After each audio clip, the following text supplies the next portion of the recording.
Well, it definitely sounds like a Limp Bizkit song, that's for sure. Now Wes Borland is still in the band, yes? Correct. Sam Rivers, the bassist, just died. From being in Limp Bizkit? Liver cancer. Yes, same thing, right? I can't believe they're making new music. Chorus. I'm just going to play to the chorus.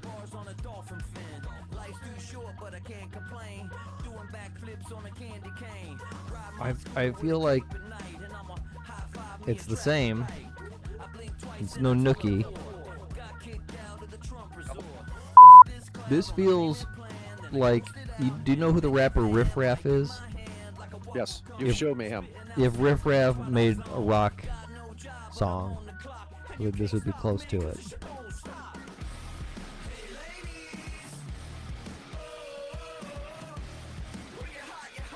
Wow, this is bringing it back. Oh man, 10th grade was quite a year. Thank you for downloading our recent episode. For more episodes like this, go to movieguyspodcast.podbean.com for more episodes.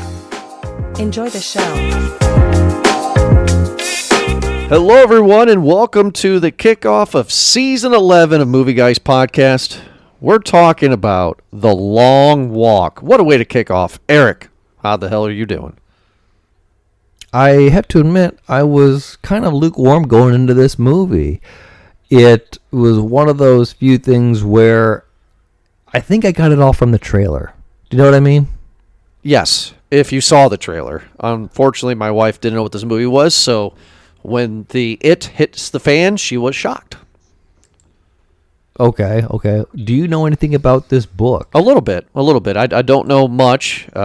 Facts could be skewed, but I do know a little bit of history. From what I understand and what I looked up, is it was written in 1966, published in 79 under a pseudonym or a different name, under the name Richard Bachman. He always does that. But essentially, this is Stephen King's first book-ish. His first book that he wrote, but yeah, it wasn't published as. His first one publicly was Carrie, of course. And this is his, I guess, way of writing about the Vietnam War. Oh, enlighten me on that one. Well, there is a bunch in the book. There's 100 participants, not 50 like in the movie. Okay. Yeah. Calm it down a bit. Yeah. Yeah, exactly. Calm it down a little bit. In the book, I think they walk 4 miles an hour instead of the movie where it's 3 miles an hour. Okay. Again, minor details, but sure. The similarities of why you would get from the Vietnam War is because, one, it's a draft. Okay. Everyone's in it, and it's a random draw for the draft, right? And it's about how it starts off with 100. But the further you go, the further you progress, the further you are in the war, the more people that you know are lost to the war in sometimes gruesome manners. Sometimes it's by their own hand. Sometimes it's not. Sometimes it's by natural. Sometimes it's by not natural. And a lot of that mixing up. The way the book ends is different from the movie, from what I understand as well, too. Because the way the book ends, a different character lives and the other character dies. The character that lives sees a figure in the streets, and he continues to run towards that figure, kind of symbolizing that he's going to be forever messed up, that the pain of war and the experience will leave him forever changed. And yeah, we have seen that throughout this. Anyway, there's a lot more details. You could probably go look it up, some sort of a better, well-written piece or YouTube video that would explain more in detail the similarities between the two. But in short, that's what I got, the main pieces. I actually kind of prefer this version then. They make a comment that it's 50 because one person from each state. Yeah. I They like say that this is like a dystopian alternate world, right? Where there was a full like military regime that has just taken over, and this is that regime's way of kind of having this annual event to give a lucky break to an individual, but it is televised. Which you quickly forget about. They make one comment about it, maybe just maybe a few more right in the beginning, and then you forget about it. Right? I mean, Yeah, I kind of have a few problems with this movie. Maybe not the movie, with this story. I don't think the movie is at fault for a lot of, I guess, my issues, as much as like I have questions. I wonder about a lot of things as well too, that it doesn't seem to make sense to me, and I would like to know more. I have a lot of like questions. One, if it's televised, right? So clearly everyone knows like Right. what happens here, right? right. Now, we don't get to see what is televised. They just make, like you said, one comment that it is televised, and we get to see a camera. Candid camera. Not very candid, right? But after that, we don't get to see any of the non-participants in the real world watching this. I don't know if this Right. is a popular show.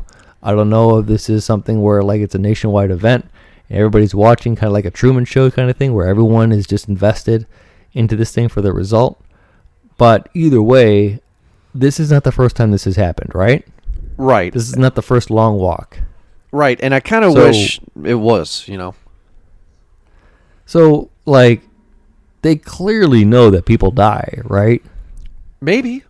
I mean, like we don't, from what we see on these towns that they walk through, they're very deserted, and the people that are watching, the spectators, are waiting to do what? I don't know, but they're very poor. It's all slums. We don't see civilization until the very end, but that's not really civilization. I mean, really, it's a small little street at the end. Yeah, basically. So I don't know. It's the only kind of populated area that we can see, right? I think they know because in the beginning of this movie, we get introduced to our main character, Raymond, right? And Raymond's mom is dropping him off. You know, I can't believe you signed up for this, that kind of conversation. And we as the audience have no idea what he signed up for, right? To where he gets ready to join the group of men, and his mom can't let him go. Crying, screaming, hollering, can't let him go. Clearly, people know that people die. I think it's the shock, right? You and I can sit here and watch Saving Private Ryan all day, every day, until we actually storm that beach, and then maybe we'll react like Raymond does. It's not real until it's real, right? It's not real till it's real. Yeah. So that's probably why. Okay. I get that, I guess. But again, I feel like maybe they didn't have it make it as much of an impact as it maybe would. But you're right. At the same part, this is maybe at a point for these individuals in this world where it's just normal, and they think, okay, well, I'm not going to happen to me. I'm going to win. But yeah, the freak out happens because it's actually happening around them. Right. So from what we gather from this is it happens once a year, the long walk, and it's hosted by the general, played by Mark Hamill. I'm assuming the general, they talk about him a lot. I don't know if he's El Presidente or what. He's just the general, I'm assuming.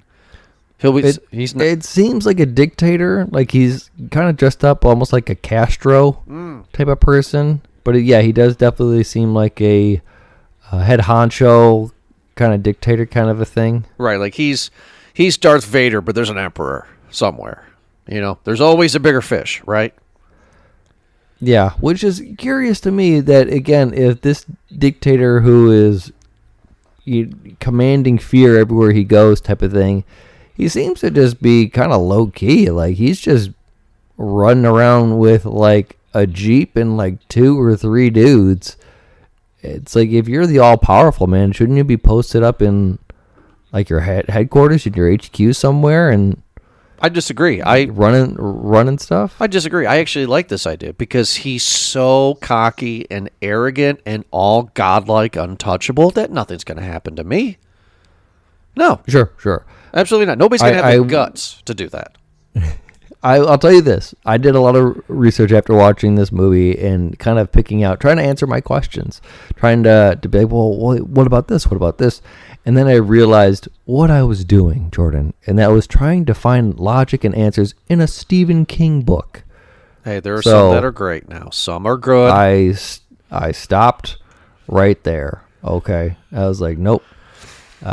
We don't need to do this anymore. Let me just take a step back. I actually quite enjoyed it, and the reason why is because I was curious. Sometimes, dude, I'm sorry, man. Like, what? What? You tell me John Coffey just has magic? All right, go ahead. Why not? I'm doing a Green Mile thing. Yeah, whatever, man. Is it not okay for John Coffey to have magic? Come on, why not? He brings a mouse back to life. Well, who's that? What's the problem? He's a gentle giant. Andy Dufresne magic for good. Andy Dufresne was Jesus.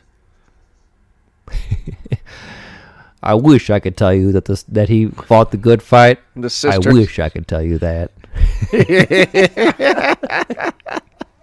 No, look, yes, Stephen King has a lot of flaws, but the great thing about Stephen King is that his work is so iconic. I mean, like, it is a hard book. I can never get through it, but boy, is it popular. The Shining, Carrie, you got some lesser ones, Cujo, right? But Sure. But when you get, I mean, did you have some bad ones like Tommyknockers and Langoliers? But you have good stuff like The Stand. I say this is Shawshank territory for Stephen King, right? This is not magical Stephen King. I mean, Stand By Me was not magical.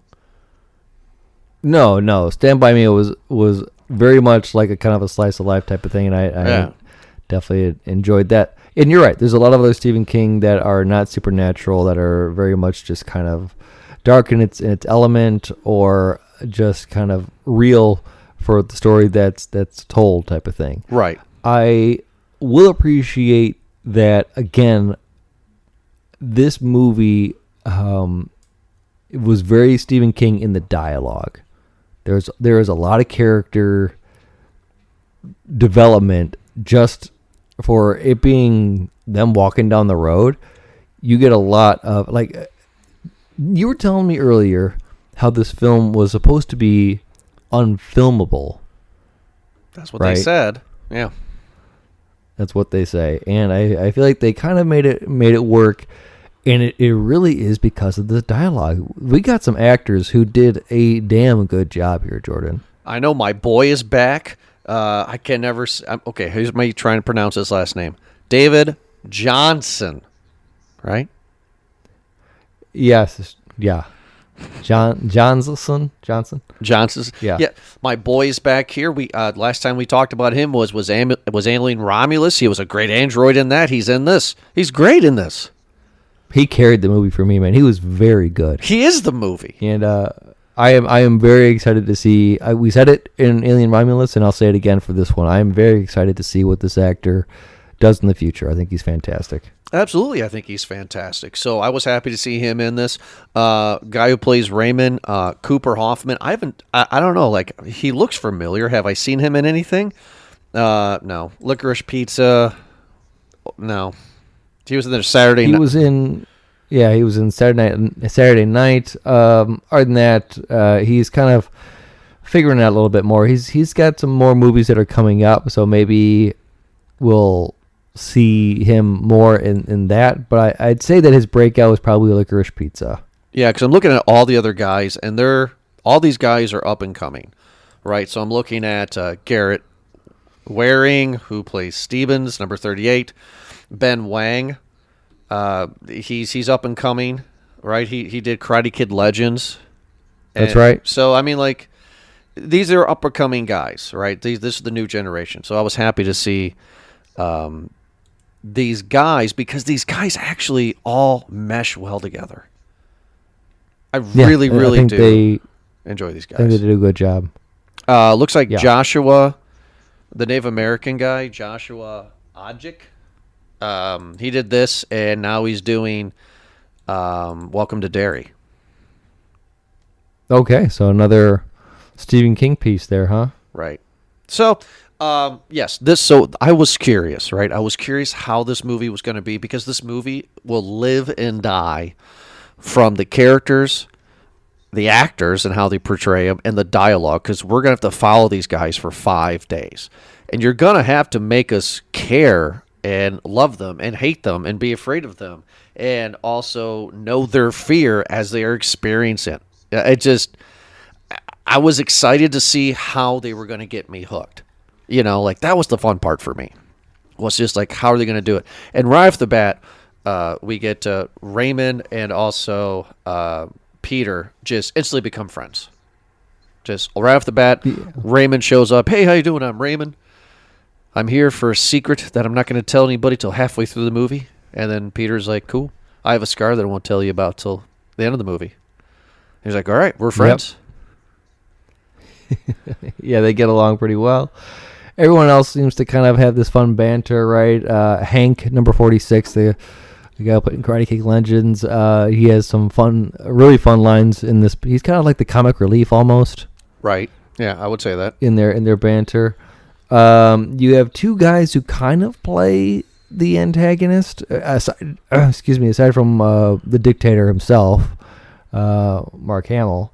You have, the Major is what he's called. But you have Gary, number 5, who's the long blonde-haired kid, who kind of like makes an effort to try to fit in, but like his jokes go bad, or right, he just misses them, and they kind of tease him, and already that kind of fits in right to the bad guy peg kind of right there. And then the other guy, the strong silent type, Stebbins, number 38, who's the Superman, right? He's built, and he's just like focused. He's like, I'm not here to make friends. I'm here to walk. And here's the guy that's supposed to win, right? This is the purebred, right? This is the horse. This is the guy that's not going to have an issue at all. Until the beginning of the movie, when they start walking and he has issues. Meaning, he makes a comment towards the middle of the movie because he's sick. As soon as they start walking, he's just sick. And I don't mean like throw up sick or anything like that. Just he has like allergies. The poor guy's sick the entire time. And he's just like, I haven't been sick in 10 years, and this is the first time. I was like, me and you too, buddy. That would be me. Everything will be fine, right? Until out of nowhere, I'm that guy that has a seizure. That didn't even, you know what I mean? Like, out of nowhere, right? It's terrible. This was where I was kind of like shrugging a little bit during this movie, because they're walking, and listen, I get it. It's a Stephen King book. It's this movie where you have to find different ways, right? But I felt like a lot of the reasoning and the excuses were a little bit, I don't know, I don't want to say far-fetched, or I'm not going to say unbelievable, because the whole movie is unbelievable. Of course. But they were really like reaching for an excuse for one of the contestants to fall or get shot or get the warning. I get that. They started off hot. They started off great with the one guy, Gary, trying to tie his shoe. I got a rock in my shoe, kind of a thing. All right, and he does that. Or Stebbins, number 38, kind of testing the waters a bit more by falling behind and seeing like where he gets his warning from. I get it. That's great. But then you'll have somebody like the kid, I think Curly, right, where he gets a Charlie horse, and he's just like, I was telling you, and he's like, oh no, it's a Charlie horse, guy. It's just like, dude, you might as well just have like a monster come out of the woods and bite you. Oh no, it's the dreaded Charlie horse.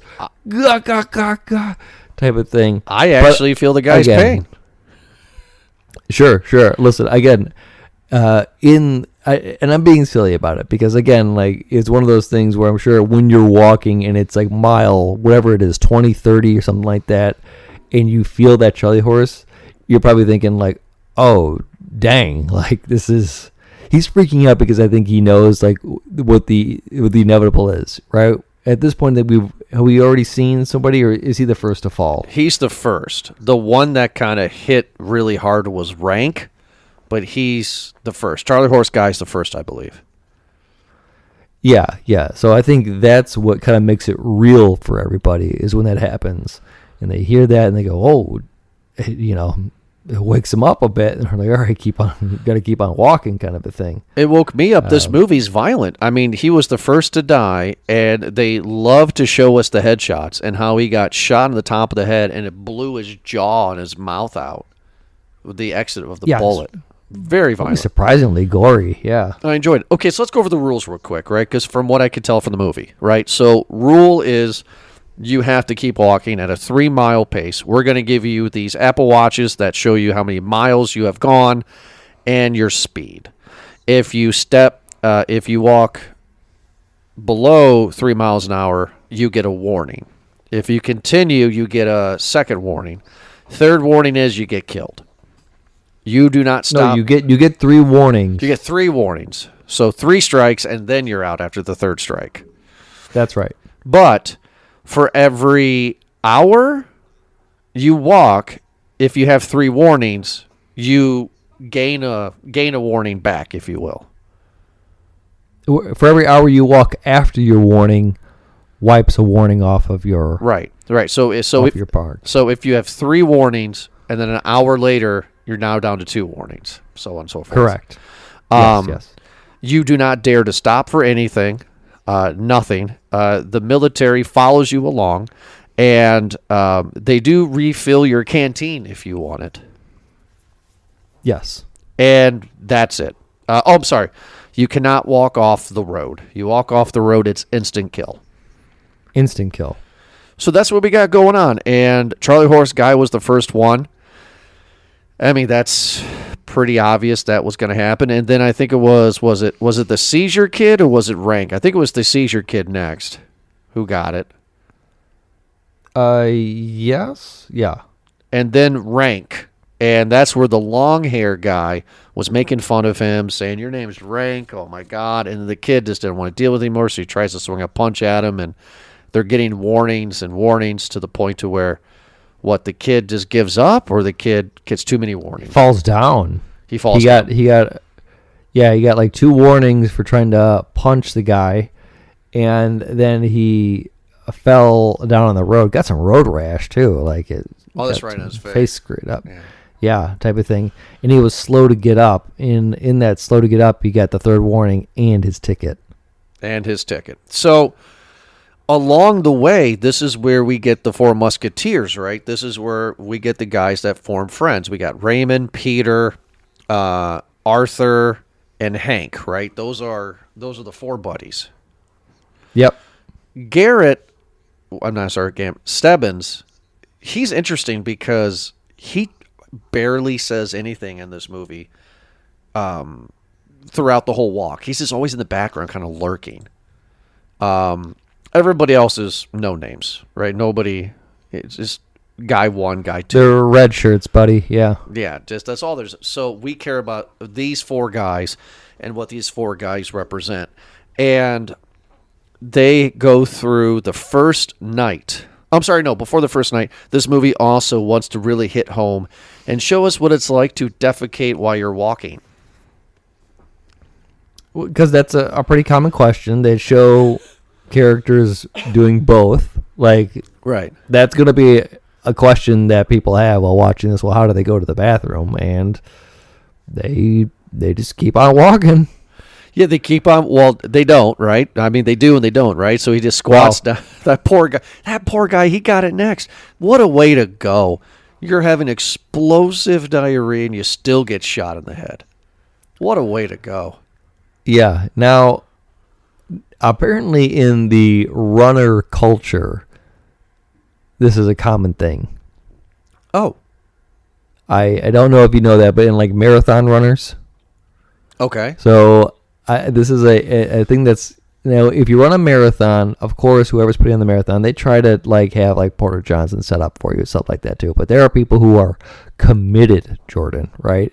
And sometimes when you're running through, there's not really a spot for you. So alternatively, there have been spectators that have complained because some runners will run off real quick into like an alley, do it there, and then run back because a porta john has not been available, or they will go while they run. And here's a nice little thing you can Google to add that to your Google history. I think it's called a runner's trot. Beautiful, everybody that's listening. A runner's trot.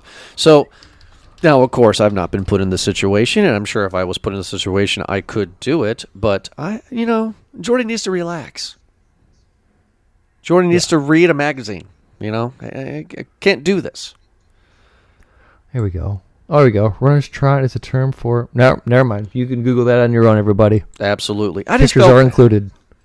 Anyway, so we can move on from it. I'm just saying that I just really felt sorry for the guy that was defecating and got shot in the head still. What a way to go. I mean, I guess you could read and walk, right? I mean, people do that with their phones all the time. Right. Yeah. So they get to the first night, and this is where the general, Mark Hamill, shows up, and he's just like, welcome to your first night in the snake pit, or whatever he says. And he's just like, most of you, this will be your last, right? And then, don't they have to walk up a hill the first night, or was that the second night? I think it was the first night. I think that was... No, go ahead. Was that the first night? Came to walk at the rink. I think it was I thought it was the second night. So I'm looking at. So the first night was just walking, and it was at night. Yeah.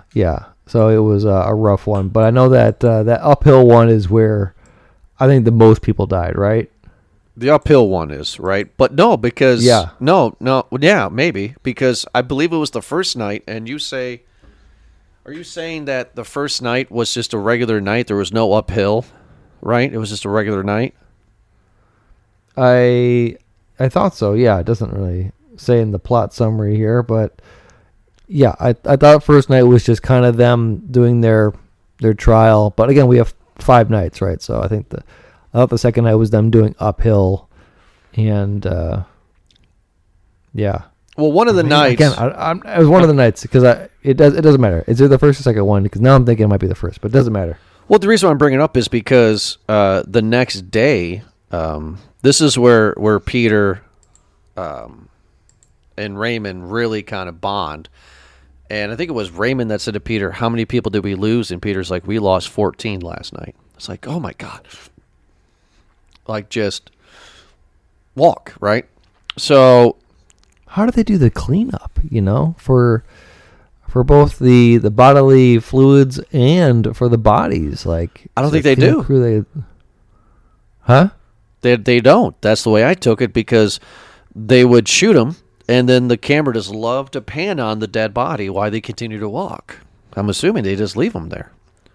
Yeah. In that case, like, if it's the same road, do you think that there would have been bodies of contestants before? I don't think it's the same road, because they made comments to Raymond that this is his home state. He's a hometown boy.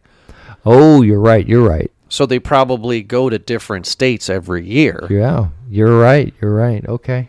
That's just my interpretation of it. Because good point.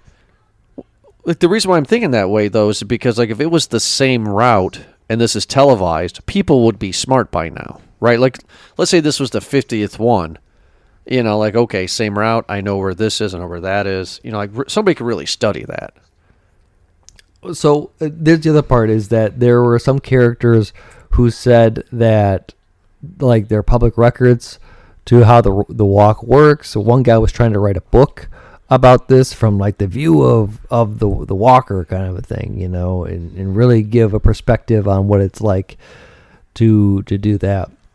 I have more questions, Jordan. Okay. Like, so it seems like those are the only set rules that you had mentioned before. That those are only ones, and everything else is kind of fair game. So, is there outside interference allowed, right?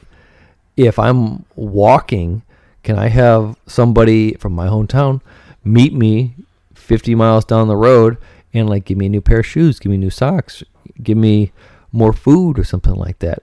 Can I have somebody, like, intentionally trip and hit somebody? Can I do that? Obviously I can if one of the characters had done it, right? And it seems like the military is just kind of watching and not doing anything. But, like, if I were to walk and then I hit mile 100 and everyone's kind of spread out a little bit more, like, wouldn't it be in my best interest to, like, trip a guy up or, Yes. like, push him off the road, right? Because that's an instant elimination. So, like, why wouldn't I just do that? Because this movie is a breath of fresh air because of that, right? So this movie is not allowing us to do that because every single movie like this already does that. Like, anytime you get a Hunger's Game, a Battle Royale, you name it, you always got that jerk, right? Or that mean group of people that are just going to try to take everybody out, right? So Yeah. I'm not giving the movie. What I'm trying to say is, I liked that everybody was in the snake pit together. Nobody was trying to one up everybody. And this is where I stopped myself because I was like, "Oh, Eric, you're asking too many questions for the story because it doesn't make sense." And that's the other part. Like, why? Just like I think it was Stebbins, I think that said that. Where, like, why bother making friends during this whole encounter? Like, we're competing with each other, so there's no real benefit to making friendship here. Although our two main characters, Ray and Pete, do find benefit in becoming friends because they help each other get to the end, right? There is a benefit. Yes, Eric, and I will go with you again. It would be great to see if this was Raymond's hometown. Hey, Mom, could you meet me every 30 miles and give me a pair of shoes? Can you give me a sandwich? I mean, is that allowed? We don't know. Maybe for the sequel. But yeah. I'm just thinking, like, it's a game. Like, how would you strategize for the game here? So, like, okay, everyone knows they're going to be walking. So, like, wouldn't you think that there would be, like, conditioning? You know, I'm going to walk, 10, 20 kilometers every day to be kind of conditioned for this. Oh, I've been selected. I won the lottery to go on to the long walk. Oh, I think I'm going to wear appropriate attire for if I'm going to be walking for 5 days rather than just wearing some, like, I don't know. Like, but again, these people are poor. They don't have a whole lot. Right. They don't have spandex. They have what they have. Yeah, exactly. And this is where, again, hold on, Eric. You're asking too many questions here. Just go along for the ride here. Don't worry about it. But you see those, like, but you're in a world to where we only see the have-nots too. I mean, like, there's clearly riches and cities in this world. So that's why I'm kind of curious about who the general is. Is he Darth Vader and there's an emperor? Is there a capital of the new government? Yeah. Like, I want to know. I want to know these things. But does that make the movie better that you don't know? Because the movie doesn't care if you know. I feel the movie just cares that you care about the characters, all of them, including the jerks. Because that's the whole point of the movie, is to get you invested in those characters. And you're right. I'm very vested in the characters. But again, I think Stephen King takes a lot of liberties in writing the stories in order to do that, Why is a hotel in the Rockies in the Colorado closed during the winter time? Isn't, like, there's skiing posters on the damn wall, Jordan. Anyway. Are you talking about The Shining? Yes. Among many others of his movies where it's just like, well, why? Right? Like, because they have other hotels to attend during the summer. That's where Scatman Crothers was going for the... He was in Florida. He looked like he was having a good time in Florida too. Just use that picture. Just use your shin of yours, and I'll come. You mean The Shining? You want to get sued? You want to get sued? Right. Speaking of getting sued, we go through this small town, and when am I speaking? We get sued. This guy got sued. This guy got court and gestured. Just a random guy starts running, and somebody's like, "We got a runner!" And the guy got to this laundromat door and just got blown away. I mean, the military holds nothing back. Absolutely nothing back. Yeah. To where it started to affect Raymond, right? Because some of the first couple of deaths affected him a little bit. But as it goes on, some of the deaths that he didn't know, like the people, it didn't affect him. But this is also where Raymond spills the beans to Peter. That Raymond actually signed up, because we get a backstory where I guess a lot of things are outlawed in this world. We do get that world building, right? Like certain types of music, entertainment is illegal, banned. Yeah, yeah. And Raymond's dad didn't care. He was going to let his son listen to Limp Bizkit, if you will. Right? Yeah, yeah. We have a very, again, feels like a very Ray Bradbury part of the film here, where you're not allowed to have any cultures or anything cultural in, no music, no art, no nothing. literature. To where the government comes in, like they do nowadays, we just call them ICE, and takes the dad out, kneels the dad down in front of the general, Darth Vader himself, and the general's like, listen here, bud, you're caught doing illegal things. Now either you stand up and you pledge allegiance, to Nazi Germany, or we're going to kill you. I mean, the choice is yours. And the guy remember who you are. Remember who you are. And it's like, well, your brains don't remember who you are. Don't do that, guys who are listening to this. If you are asked by a general, pledge allegiance to the general or die, just pledge allegiance to the general and then go to bed with your wife and talk smack about him later. Don't do that. Yeah, it's kind of an easy thing. No, I'm a man of my word and honor. Right. Remember who you are. So this is where... oh, I'm sorry. That wasn't mine. That's not my album. So this is where Raymond says to Peter, so because of you knowing my backstory, I am here to win the long walk. And my wish is I'm going to wish for a carbine.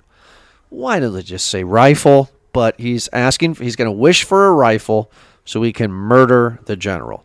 What I do find interesting is Peter was talking Raymond out of it, saying, no, that's the coward's way out. Don't do that. You're a better man for that. These are my words. Of course, Peter, but Peter's like, your dad kind of a wuss for, dying there because he left you. Yeah. Right? So, I mean, he shouldn't have left you, right? He probably should have pledged allegiance. I mean, he had a choice. All they would have done was taken him to the facility, take out a little piece of brain that they'll let you keep. Who is that? Who is that right there? Who's that big man? Hello there. For those of you who are listening, if you get the reference, then this is why Eric and I are friends. And, they bring him back. That's all that would happen. So I'm on Peter's team on this one. Don't kill the general. They'll kill you. By the way, they say that too. Peter says, and some other of the guys say it too, like, hey, quiet down. We can't talk smack about the general because he'll just kill us right now. Well, again, there's your another Vietnam connection there where you have a lot of guys who are kind of like, taking off the uniform a bit, tying the jacket around their waist.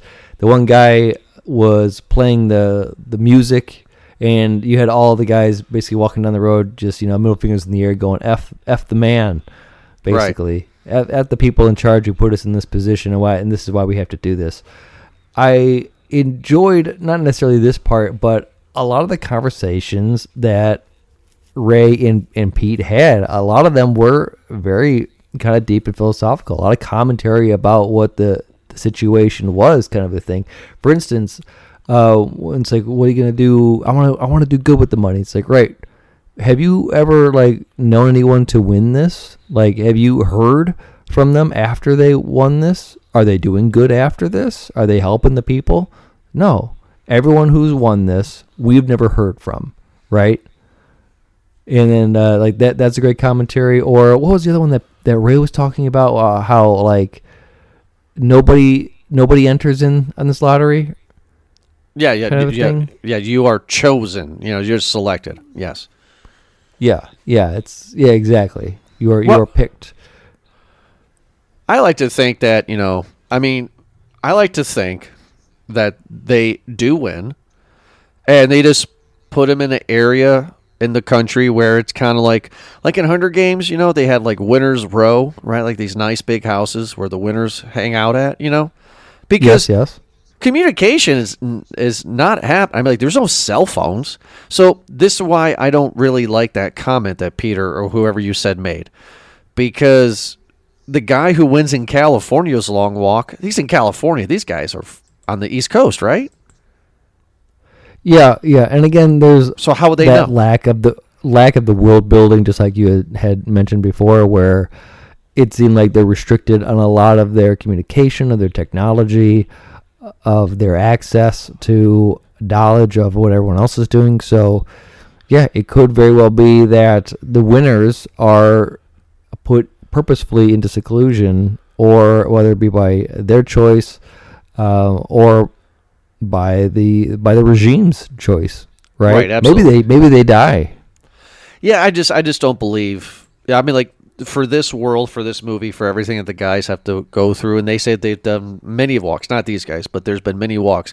I will choose to believe that there was a winner, and they're put someplace to where, they have everything they want, but people just don't know about them because of communication so bad.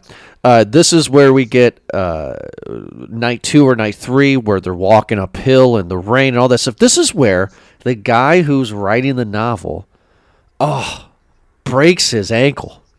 Oh, Now you see that, and they don't bring it up for, I don't know, 15, 20 minutes later in the movie, right? Because he's walking up the hill, whatever, and he breaks his ankle, a la zombie kind of style, like, right? And then Yeah. you don't hear nothing from him again for a while. I'm just like, oh my God, what happened to that guy with the ankle? That looks terrible. And kudos, right? That guy lasts a whole day on that ankle. oh, yeah. What That's rough, man. What a way to go.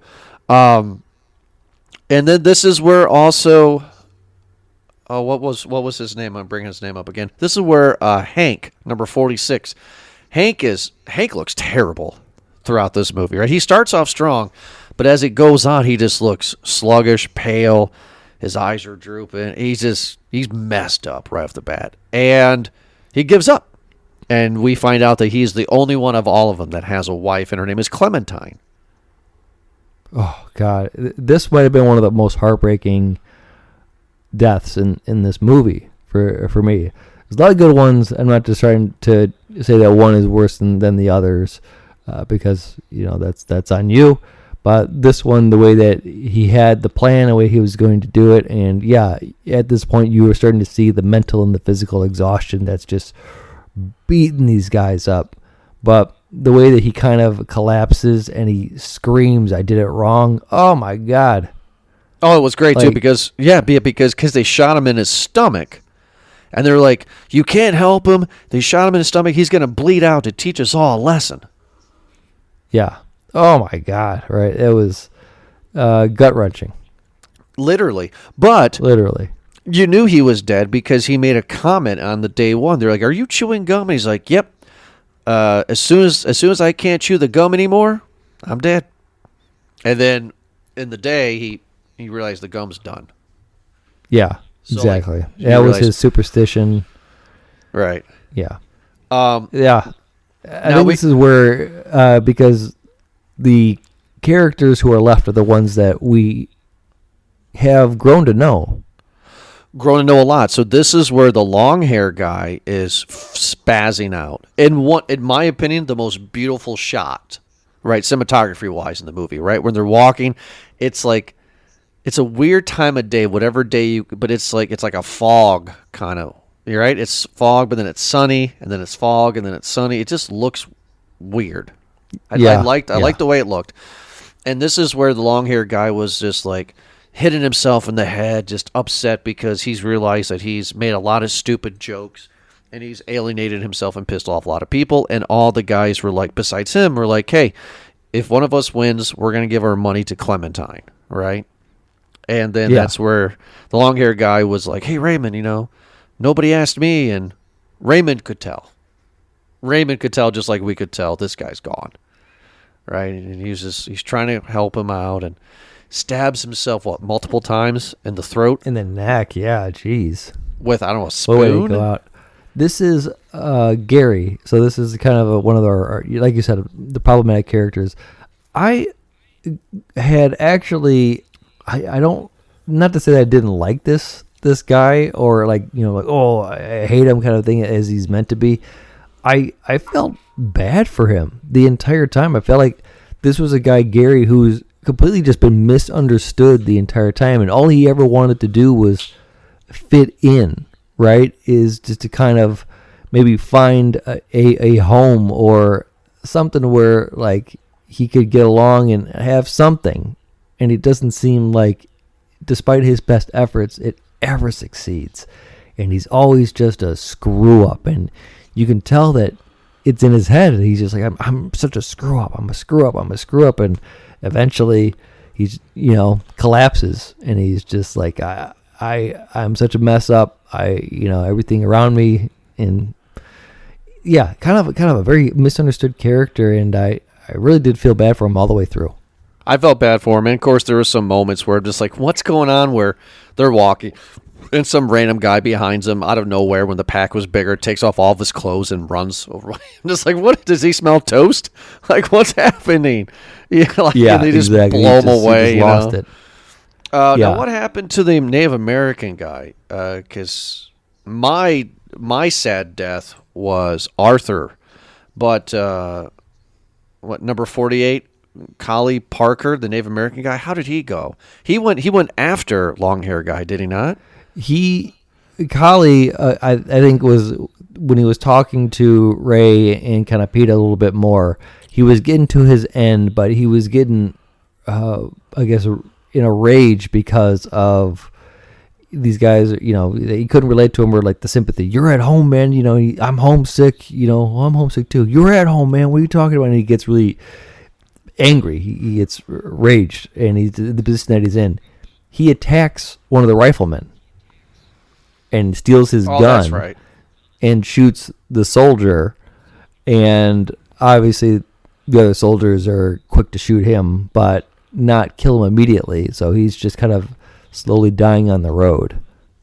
Right. And they taught him a lesson, but at least he got one guy back. At least he took a guy with him. So yeah, exactly. He got something out of it. But another heartfelt scene, because he misses his home and he starts singing in his native language, and kind of a hard scene to watch. The one that was for me that I just fell for was actually Arthur. So Arthur, out of nowhere, I think it was, Arthur was like, my nose just won't stop bleeding. And somebody says, I don't know if they actually knew, but somebody said he has a brain aneurysm. This is Stebbins, who, again, this entire time has been very knowledgeable about the long walk. Right. And so he says that, it's an internal hemorrhage. Yeah, it's pretty common, for this long exhaustion kind of a thing is to happen. So that whole thing with Art happens, and a heartfelt goodbye that he has to the other two musketeers. Oh yeah, like he takes off the cross necklace. He's a religious man, and then he's like, and of course he says the line to Raymond, "Don't look back, man. Don't look back." Yeah. And Raymond wants to look back so bad, but he can't. So now we're down to 3, right? We're down with Raymond, Peter, and Stebbins, and this is where we find a big reveal too. They're on a bridge. Stebbins just can't do anymore. He's been sick. He just can't go on. And we find out that he is one of many of the general's children. Illegitimate. Yep. A bastard child, huh? And I think the general knows that, right? Because I know it's typical for older men to say to younger men, call him son, but yeah. But the camera made it very clear in the beginning when they were passing out the dog tags. Good luck, son. He didn't say it to anybody else. So I'm assuming he knew. Which probably goes with this world, right? If he's a plant, because he says that, right? He says, great analogy, too. I really loved it, because I didn't know where he was going with it. But Stebbins was like, that race, right, where you have the white mechanical rabbit that's really fast and the dogs chase it, but the dogs never get it? I'm that white rabbit. Yeah. Great analogy. I'm just like, is this what all the long walks are?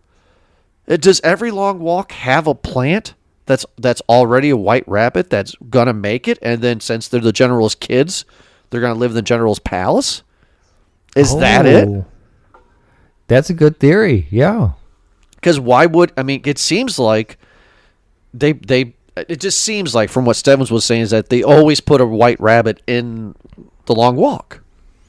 Yeah, yeah, and this is the guy who's very knowledgeable, where he says like there's records, you can look this up, kind of a thing. But yeah, that's interesting way to interest it, because he says that his only wish is to have tea with his dad, right? To be invited into the house, kind of a thing. But then he kind of realizes that this might be the ultimate payback. Right, and we don't even see the general's reaction at this point, right? So it's like, it doesn't matter. So he's gone. Now we're down to two. We're down to Peter and Raymond. Skip the scene, so we'll go back a second. This is where the group was a little bit bigger, but they go to one of the bigger towns, and there, I thought she was an illusion, but there was Raymond's mom. I'm assuming that's the hometown that they are from. Yeah, maybe. Or maybe yeah. And she kept on saying, just keep going. And he stops and I'm sorry, Mom, and all this stuff. And this is where Peter gets tough with Raymond, and Peter tells Raymond his past, that he was never loved, nobody liked him. He was not true. He was never loved, never had a family. He was in and out, pretty much. If there was a foster care system, he was a foster kid. Yep. And the scar on his cheek and on his shoulders because he picked a fight with the guy. And I liked his line too, where he said, I woke up from that coma or whatever, from surgery, whatever. And he was like, I wasn't mad at the guy because I was the one that wanted it. And I was like, oh, that's a interesting way of looking at that. This was the monologue, dude. Oh, it was great. But with this actor, like, he is, yeah.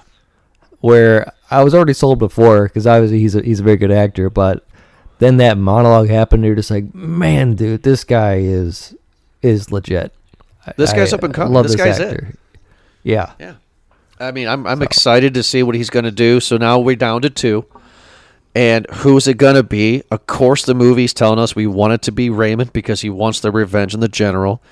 And this is where, they finally go to the city or a town, and there's a parade, if you will, right? There's people, citizens that's watching him walk, clapping him on, right? And this is where Peter just takes a look at Raymond and is like, I'm done. I'm going to let you win, bud. And he backs away, and Peter's like, what are you doing? No, you ain't, they go back and forth to where Raymond stops, and he gets killed. Peter's the winner. Yeah, yeah. Opposite happens in the book, by the way. Opposite happens? Yeah, from what I read, I think it's the opposite. Where Pete dies and Ray wins. I just closed the tab. I could be wrong on that, but I'm quite sure that's what I read. So this is what I liked about it, though, is this is what made me really kind of dig the movie, is that Peter this whole time has been this Jesus figure. What I mean by that is that we barely see him break a sweat. He's very physically fit. We never really see him struggle. Like Raymond, after the first day, we see that man struggling. Right? His shirt's a mess. He looks rough. Peter's the only one that looks like he just came out of the shower, clean, all the way through. It looked like he was ready to walk another 100 miles, man. yeah. Peter looked great, right? So what I find interesting is that this guy, wakes up from that coma that I said a second ago and was not mad at the guy that put him in there. So this guy is a holier-than-thou character. And for the general to say, congratulations, son, you won. And he's like, I want your rifle. And he's like, all right, we'll get your rifle. No, I want that one. All right, give him his rifle. He ain't going to do nothing. He's a millionaire. And he shoots and kills the general point blank. Right in the face. Love it. Yep. Now, the movie ends where, I don't like how movies end like this, where he puts the gun down, he turns, and he just continues to walk. I'm assuming that the soldiers are going to shoot him and kill him. I mean, that's up to you. Right. And I understand that directors like open-ending movies sometimes, but it's just like, come on. Like, well, the book ends with another open ending where Ray becomes the winner instead. But he, again, like I said before, sees the dark figure, runs ahead, and it just shows that he's just kind of messed up and forever scarred kind of from this thing. The horrors of the war, right? Right.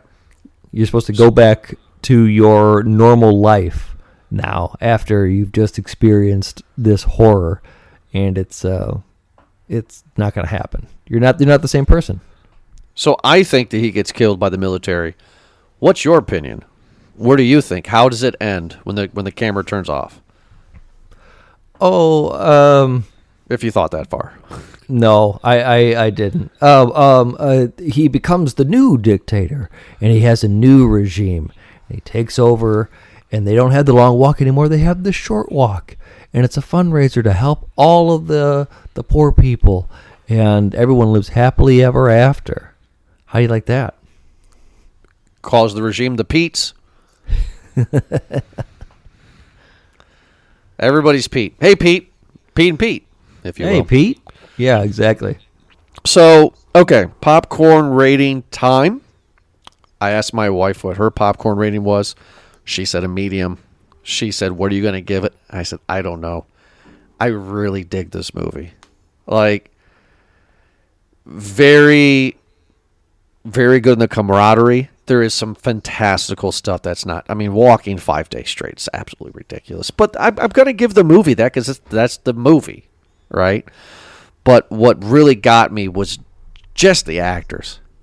I mean, like, they were really good. Director, don't know much about him. Mark Hamill was a fun presence. But ultimately, I just really dug it. So I'm going to give it a large because I would love to see this again.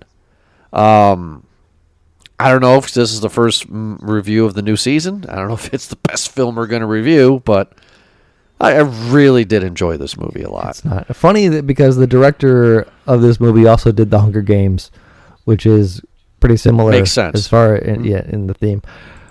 I will tell you that when I first, like halfway through this movie, I was kind of arms folded and I was ready to give this thing a small bag. I really had a lot of issues with the story, not the actors.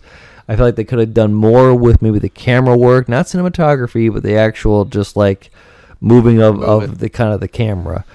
Because we just got a lot of them just walking down a road, the same shot kind of a thing, just an hour of that out of an hour 45 or hour 50-minute movie kind of a thing of just them just doing the same thing and talking. And it's like, all right, well, this is like Stand By Me with them walking on the railroad tracks. Anyway, after, though, I had went online and got to read more about how this really pairs up with the Vietnam War, I started connecting a lot more dots. I'm like, oh, this story makes more sense. Those questions that I was complaining about earlier, out the door. It doesn't matter anymore because now we're on to something more. We're on to a bigger message here. And I really enjoyed that. Everything started to really shine a bit more once you think about it. Like, I had a problem with that guy we talked about, the guy who, like you said, stripped in the street and just went crazy. And then started running off the road and just kind of killing himself eventually, but he mentally broke. And I remember reading about that in Vietnam where there are people who were crazy and they would just get naked and then run to the jungle. And it's not too far from that. And it's just like, oh, wow, there's a lot of parallels that I took from this. Because of that, I found this entertaining. I don't think I'm going to be quick to watch this movie again. It's a solid medium for me. I went to it with low expectations just because, again, I feel like everything was revealed in the trailer. It doesn't really need to, make much of a statement. But after watching the movie and reading up on it, I'm like, oh, okay, this gets it. I understand. So yeah. I mean, it's a solid movie. So yeah, it's we reviewed Weapons not too long ago, which is another one of my favorites. And this is a Jordan kind of movie. I just really liked everything that they did with it. And, of course, you hire the guy who did their Hunger Games. That makes total sense. Yep, it is. Just like, hey, what's his name? Francis Lawrence.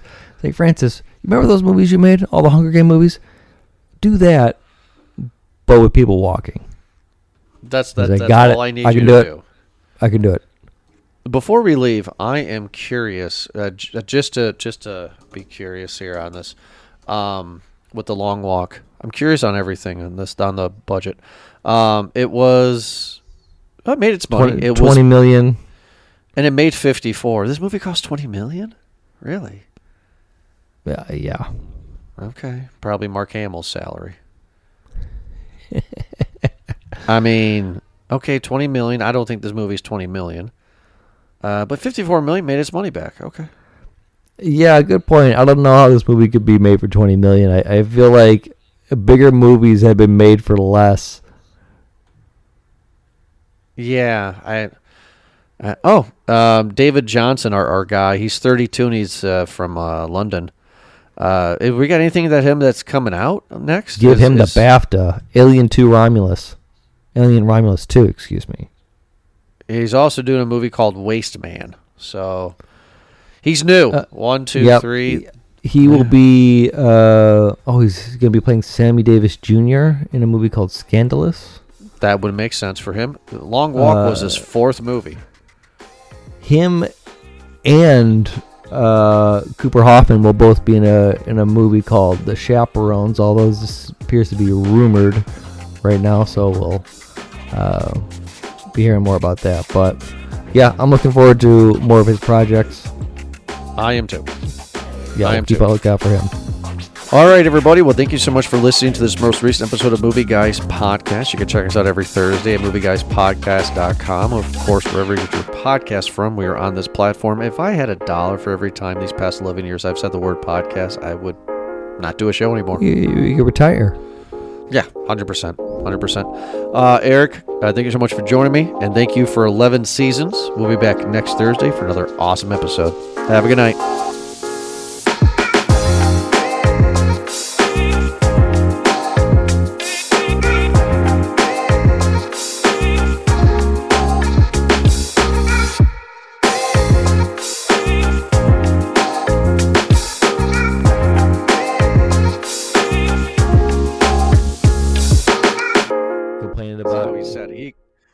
Put some respect on my name. Put some respect on my name. One of my favorite ones is when was it Charlemagne? Is that his name? Yeah. Charlemagne the God said to Post Malone when Post Malone first came out, it was like, "So what are you doing for the Black Lives Matter movement?" And Post is like, "What?" Yeah. That is still, I think that's the one that people go to and be like, "Dude, this dude's a hater." And Post, he obviously handle it like, "Dude, you invited me on the show, you know? Like, I'm just here chilling, making music type of thing." And he's just like, "You're ripping off black people and you're making black music and you ain't doing nothing for them." And Post is like, "What are you talking about, man? Like, is this what you brought on me here to talk about, kind of a thing?" Like, I mean, like his first album, right? But then after that, Post started to do other things. So. Yeah, switching the country, baby. Like, you go in there eventually. Although people commonly say that, but I would say that there are a lot. It's a flip as well too, because like Hootie did it, right? Obviously, Post Malone did it. There's a countless other people that have made their music and then switched into country or a country-esque album. But there have been a lot of people who were started country, and then switched to pop. Yeah. So I was gonna say Aaron Lewis, the lead singer of Stained, is all country now. Exactly. Like you flip it in, baby. Yeah, it's easy stuff to make, I think, and it's pandering. Before we start the show, guess what's gonna happen tomorrow? No, Friday. Guess what's happening Friday? It's Halloween. Tomorrow's Devil's Night. Devil Night. Fire it up! Fire it up! I'm sorry. It's been rebranded as Angel's Night. That was The Crow when they took the bullet. It's a good callback. We need to rewatch that movie together, huh? Put it on the retrospective. I don't know if you thought it was going crazy. That's what they were doing. Anyway, no. Friday is when it's officially released for the voting. Oh, for the movie guys? I am excited to see the result of that.